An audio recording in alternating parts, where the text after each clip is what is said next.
का actual meaning क्या है? संन्यास का एक्चुअल मीनिंग है कि आप परमात्मा की भक्ति में, परमात्मा की साधना में अपने आप को पूरा झोंक दो, तब आप सन्यासी कहलाते हो। संसार से विरक्ति जब आपकी होती है, संसार की वस्तुओं से विरक्ति होती है, इसका मतलब ये नहीं कि अपने माँ बाप छोड़ के चले जाओ, ये नहीं कि अपना परिवार छोड़ के चले जाओ। तुम जहाँ हो वहाँ पर जो व्यक्ति अपनी माँ बाप की सेवा नहीं कर सकता, जो व्यक्ति अपने माँ बाप में परमात्मा नहीं देख सकता, अपने छोटे बच्चे में कृष्ण नहीं देख सकता, उसको किसी मंदिर, मस्जिद, गुरुद्वारे या चर्च में भगवान नहीं मिलेंगे। और सन्यास का मीनिंग जो होती है, कोई ऐसा नहीं तुम जंगल चले जाओ तो तुम सन्यासी हो गए, संन्यास्त हो गए, मतलब बाहर की वासनाओं से मुक्ति मिल गई। मुक्ति कैसे मिलेगी? आपकी गहरी समझ से मिलेगी कि आपके जीवन में क्या जरूरी है, क्या नहीं जरूरी है, सचमुच किस चीज की जरूरत आपको है, और कितनी चीजें बस आप लालच बस जीवन में किए जाते हो। ऐसा हो जाएगा तब सब ठीक हो जाएगा, वैसा हो जाएगा सब ठीक हो जाएगा। अरे आज जो है आप अपाहिज नहीं हो, आपके दोनों हाथ पांव हैं, आपकी किडनी काम कर रही है, आपका लीवर काम कर रहा है, आपकी आंख है, इतना है, इसके लिए एक बार धन्यवाद से भर जाओ।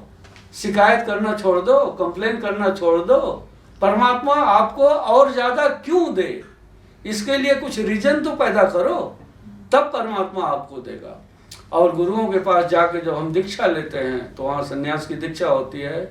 वो एक हमारे उसमें जैसे रिचुअल है कि आदमी जाके सन्यास की दीक्षा लेता है, जैसे कोई नहीं, कोई मंत्र लेता है, कोई माला पहनता है, अलग अलग ढंग के हैं। तो हर जैसे समाज में अलग अलग ढंग से दीक्षा दी जाती है। तो लेकिन इसका मतलब ये नहीं है कि अगर आप कहीं जाके दीक्षा नहीं लिए या आप कोई गुरु नहीं बनाए तो आप नहीं पहुंच सकते, ऐसा भी नहीं है।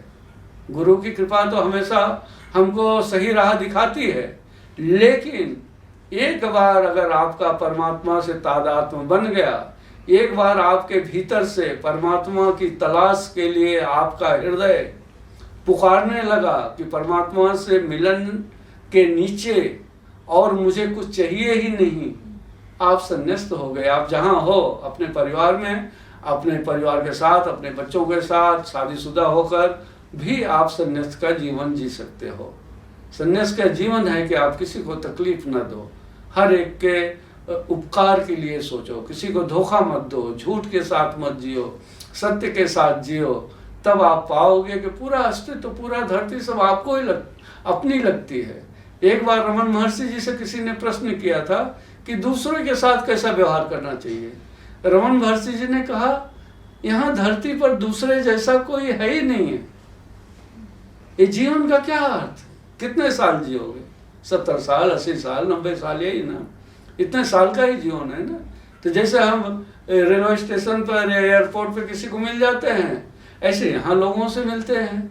तो कितने प्रेम से लोगों से मिलें, कितना ज्यादा लोग हमारे बेल विशर हों, उतना हमारे जीवन में हमें आगे बढ़ने में और सपोर्ट मिलता है।